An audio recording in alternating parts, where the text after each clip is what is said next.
Star Wars The Rise of Skywalker is now just 10 days away from its official release by Disney, Lucasfilm, J.J. Abrams, and even creator George Lucas. That is all set and ready to end the Skywalker saga and the sequel trilogy itself. This is Mike Zero. Make sure to subscribe if you're new to the channel for future content. Now, one thing about this film that a lot of fans are very worried about is, of course, the various changes that Disney and Lucasfilm went through during the months of August, September, and October, which is when they changed many different elements of the story from start to finish in order to restructure the plot of this movie, and this was mainly done as a way to really make the film cater to a general audience.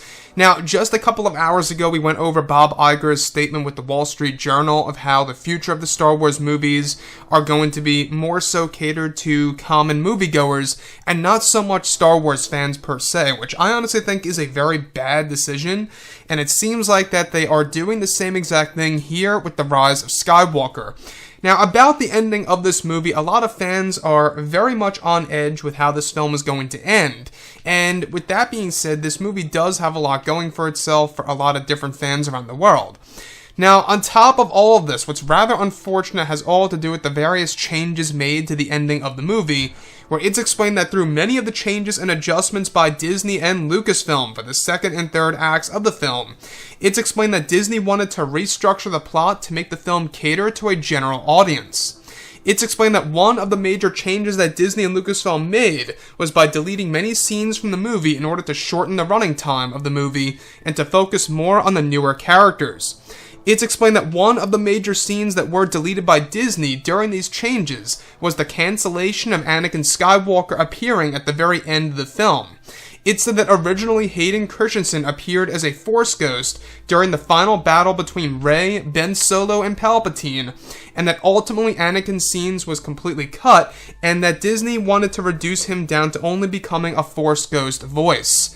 It's also noted that the original cut of the film, Ben Solo had a far different death in the film than how it will be presented in the final cut of the movie. Now, originally, Ben Solo was going to die in Rey's arms, and it was said to be a very emotional moment between the two, where Adam Driver and Daisy Ridley worked very hard for the scene. However, J.J. Abrams wanted Ben Solo to actually die in a very ambiguous way for fans, where they are left wondering if Ben Solo became a Force ghost or not after his death by Palpatine.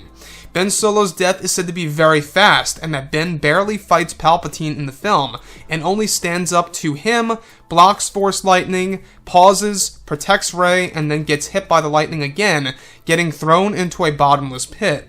This was all J.J. Abrams' idea to make Ben Solo's actual death a big mystery to fans, to leave fans wondering what happened to him. Lastly, it's said that one of the other major changes to the ending of the movie was by deleting many themes by John Williams that were affiliated with the Skywalkers and that played during the scene, and that those have actually been removed and replaced with other themes that have nothing to do with any of the other characters in the moment. So let's go over a couple of parts about this. Now, obviously, the ending of this movie is the most crucial part of Episode 9. There is no denying that The Rise of Skywalker really does rest on exactly how it's going to end everything that started back in 1977 by George Lucas with Star Wars A New Hope. So, if we look at The Rise of Skywalker, this movie does have a lot of risks that they are really dealing with. Disney and Lucasfilm, is that based on some of the decisions that they have made when they were adjusting this movie, a lot of which sound like a disaster for the very end of Episode 9. So let's go over this. Now, deleting Anakin Skywalker, that's strike one.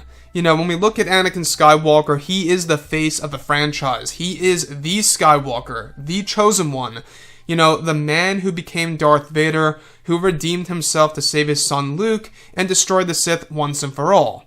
Or so we thought, right? So now that Palpatine is back into the picture, alive and well, in physical form, the fact that he is back, that he never died during the events of Episode 6, is going to be, I think, one of the major problems among many Star Wars fans out there. But deleting Anakin Skywalker as a Force ghost in an actual physical form is a big, big problem by Disney and Lucasfilm, is that would have been by far one of the most, I guess you could say, heartwarming moments you could have seen on the big screen, is by actually seeing Hayden Christensen instead of only hearing him in the background. So basically, all of the Anakin Skywalker scenes have been deleted, and that Anakin Skywalker is only in the form of a Force Ghost voice at the very end of Episode 9, which also kind of explains as to why, you know, Hayden's appearance at that fan expo was deleted, or should I say, was canceled, and how Hayden Christensen had to go over to Disney and Lucasfilm, you know, to record a couple of lines for the character of Anakin Skywalker. So the other thing is this, that I think a lot of fans are going to have a problem with, is that in comparison to the initial cut to the final cut of Episode 9, is that Ben Solo's death was drastically different. So the original cut of The Rise of Skywalker, Ben Solo was actually dying a slow death in Rey's arms. And this was going to be a moment in which Ben Solo would ask for an apology, and he would actually be redeemed fully. Now, this is the problem, is that the current cut of The Rise of Skywalker is that Ben Solo is said to die immediately. Basically, his battle against Palpatine is very, very brief, and that Ben Solo's death is going to be left ambiguous. What's the problem with ambiguity? Well, the problem is that we don't have a straight answer as to exactly what happened to Ben Solo. Sure, it's noted that he died, but it also contradicts, you know, the canon lore by Disney, where Ben Solo, Kylo Ren, was able to literally train on the world of Dagobah with Snoke, fell into a pit, and was literally able to use the Force to stop himself from hitting the ground. So killing off Ben Solo this way by making him fall into the abyss, I think also contradicts what was done in the comics. And it also shows, you know, how Disney and Lucasfilm have a lack of following continuity and focusing on what was already done in books and novels, etc. So, with that being said, the thing about this decision is that it almost comes off like Disney and Lucasfilm believes that, you know, obviously the majority of the Star Wars fans won't recognize that there is a continuity error there, and that, you know, a lot of fans won't read the comics, but it is going to get known, and a lot of fans are going to talk about it, and it's just going to spread. So the other thing of which that also annoys me here is canceling many of John Williams' themes at the very end of Episode 9 that were associated with the Skywalkers. So, you have the Skywalker saga coming to an end, you have the rise of Skywalker, right? And then you have a handful of themes dedicated to the Skywalker family, when you hear all the Force Ghost voices coming into play here. And those were ultimately deleted in order for them to focus on different themes that are not associated with the Skywalkers in any way, shape, or form. It almost comes off like Disney and Lucasfilm are trying to throw the Skywalkers under the bus and just ignoring them.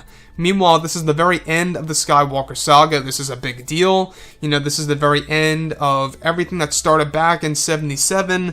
It really does mind-boggle me as to why Disney and Lucasfilm have this plan in place in order to just ignore the Skywalkers as much as possible, and to just focus on, you know, the newer characters like Rey and Finn and Poe.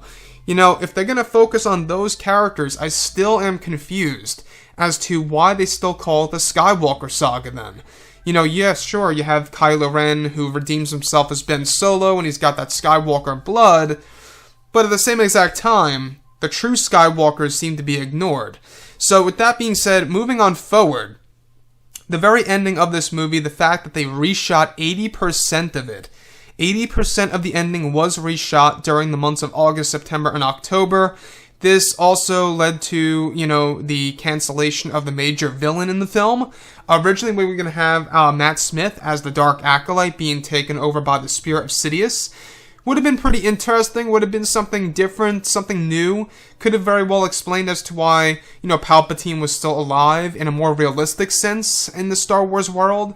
And I think fans would have really, I guess you could say, would have agreed with that more, because the original body of Palpatine would have been destroyed anyway. So, with that being said, I would really love to hear what each and every one of you guys out there have to say about this below in the comments, everything related to the changes by Disney and Lucasfilm to the ending of this film.